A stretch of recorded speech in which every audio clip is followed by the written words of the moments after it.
नमो भगवते तस्मै कृष्णायाद्भुतकर्मणे रूपनाम विविधेन जगत्कीर्ति यूयतः सच्चिदानन्दरूपाय विश्वभूतपत्यादिहेतवे तापुत्रे विनाशाय श्रीकृष्णाय वयं नुमः।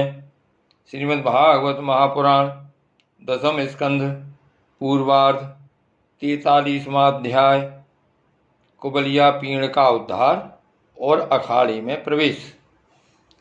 श्री सुखदेव जी कहते हैं, काम क्रोध आदि शत्रुओं को पराजित करने वाले परीक्षित, अब श्री कृष्ण और बलराम भी स्नान आदि नृत्य कर्म से निवृत्त हो दंगल के अनुरूप नगाड़े की धुन सुनकर रंगभूमि देखने के लिए चल पड़े।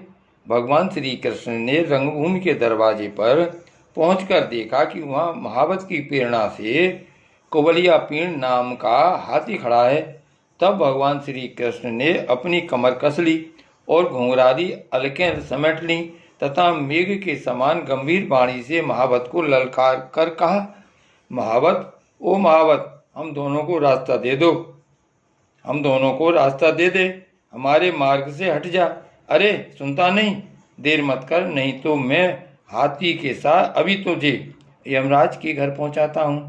भगवान श्री कृष्ण ने महावत को जब इस प्रकार धमकाया तब वह क्रोध से तिलमिला उठा और उसने काल, मृत्यु तथा यमराज के समान अत्यंत भयंकर कुबलिया पीड़ को अंकुश की मार से क्रुद्ध करके श्री कृष्ण की ओर बढ़ाया।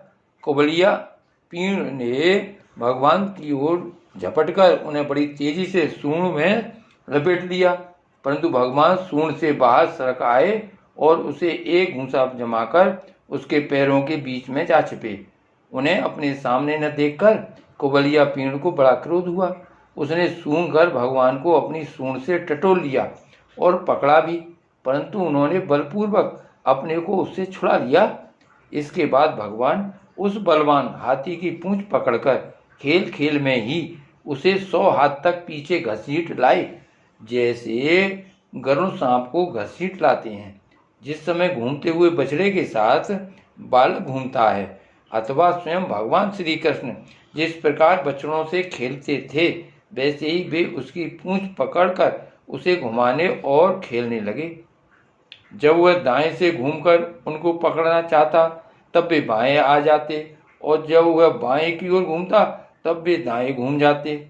इसके बाद हाथी के सामने आकर उन्होंने उसे एक घूंसा जमाया और वे उसे गिराने के लिए इस प्रकार उसके सामने से भागने लगे मानो वह अब छू लेता है तब छू लेता है।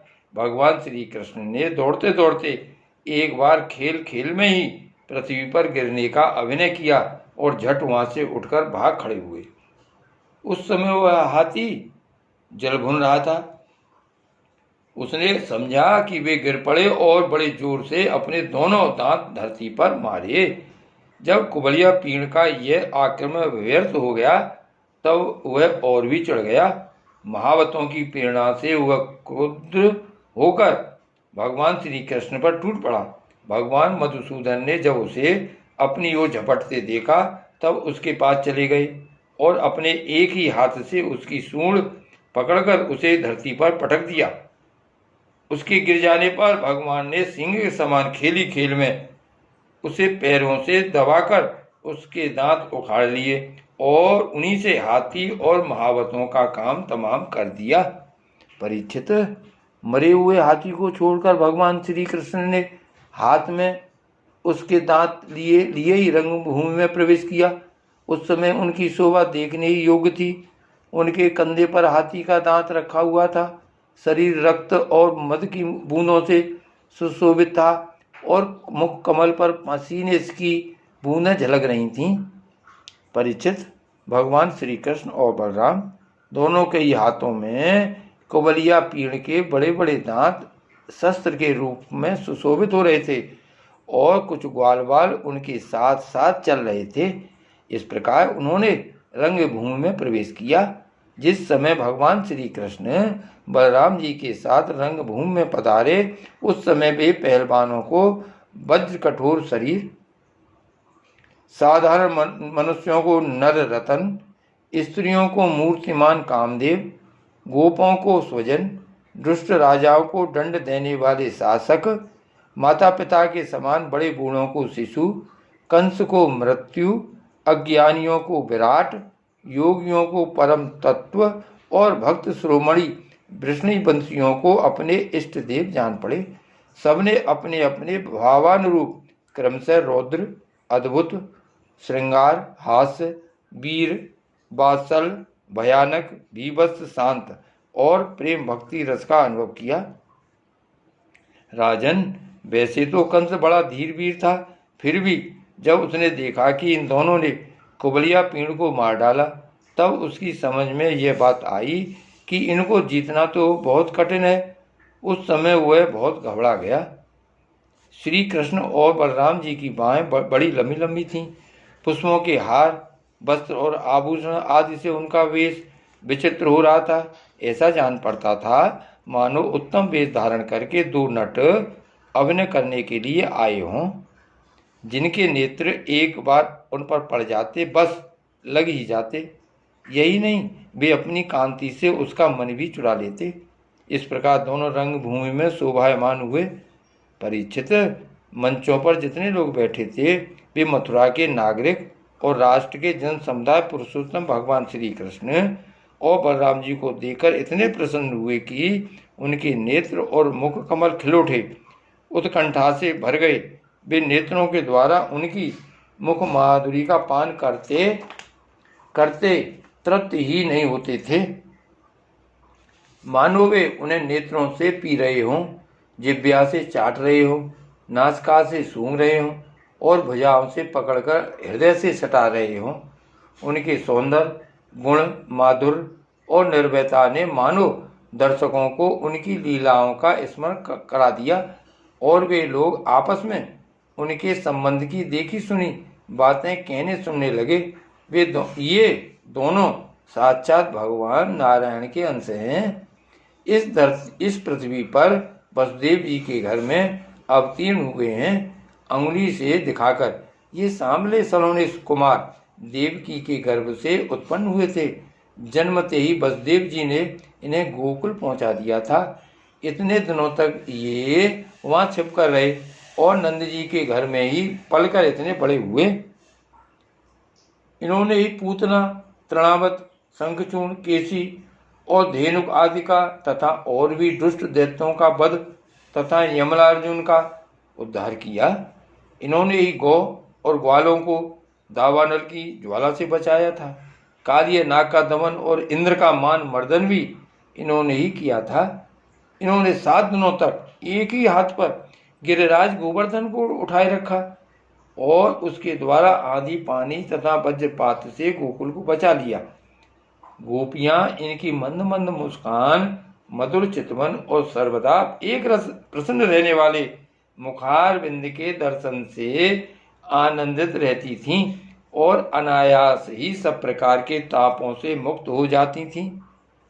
कहते हैं कि ये यदु वंश की रक्षा करेंगे। यह विख्यात वंश इनके द्वारा महान समृद्धि, यश और गौरव प्राप्त करेगा।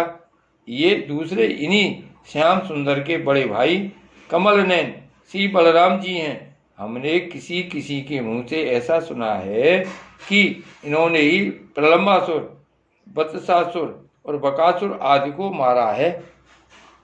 जिस समय दर्शकों में यह चर्चा हो रही थी और अखाड़े में तुरही आदि बाजे बज रहे थे, उस समय चाणूर ने भगवान श्री कृष्ण और बलराम को संबोधन करके यह बात कही।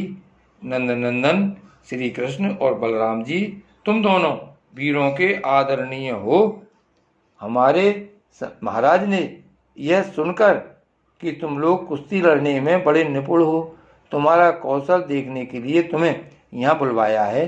देखो भाई, जो प्रजा मन, वचन और कर्म से राजा का प्रिय कार्य करती है उसका भला होता है, और जो राजा की इच्छा के विपरीत काम करती है उसे हानि उठानी पड़ती है। यह सभी जानते हैं कि गाय और बछड़े चराने वाले ग्वालिये प्रतिदिन आनंद से जंगलों में कुश्ती लड़ लड़कर खेलते रहते हैं और गायें चराते रहते हैं। इसलिए आओ हम और तुम मिलकर महाराज को प्रसन्न करने के लिए कुश्ती लड़ें। ऐसा करने से हम पर सभी प्राणी प्रसन्न होंगे, क्योंकि राजा सारी प्रजा का प्रतीक है। परीक्षित, भगवान श्री कृष्ण तो चाहते ही थे कि इनसे दो दो हाथ करें, इसलिए उन्होंने चाणूर की बात सुनकर उसका अनुमोदन किया और देश काल के अनुसार यह बात कही। चाणूर, हम भी इन भोजराज कंस की वनवासी प्रजा हैं, हमें इनको प्रसन्न करने का प्रयत्न अवश्य करना चाहिए, इसी में हमारा कल्याण है। किंतु चाणूर, हम लोग अभी बालक हैं, इसलिए हम अपने समान बल वाले बालकों के साथ ही कुश्ती लड़ने का खेल करेंगे। कुश्ती समान बल वालों के साथ ही होनी चाहिए, जिससे देखने वाले सभासदों को अन्याय के समर्थक होने का पाप न लगे। चाणूर ने कहा, अजी, तुम और बलराम न बालक हो और न तो किशोर, तुम दोनों बलवानों में श्रेष्ठ हो। तुमने अभी अभी 1000 हाथियों का बल रखने वाले कुबलिया पीड़ को खेल ही खेल में मार डाला, इसलिए तुम दोनों को हम जैसे बलवानों के साथ ही लड़ना चाहिए, इसमें अन्याय की कोई बात नहीं है। इसलिए श्री कृष्ण, तुम मुझ पर अपना जोर आजमाओ। इसलिए श्री कृष्ण, तुम मुझ पर अपना जोर आजमाओ और बलराम के साथ मुझसे लड़ेगा। श्री कृष्ण कन्हैया लाल की जय।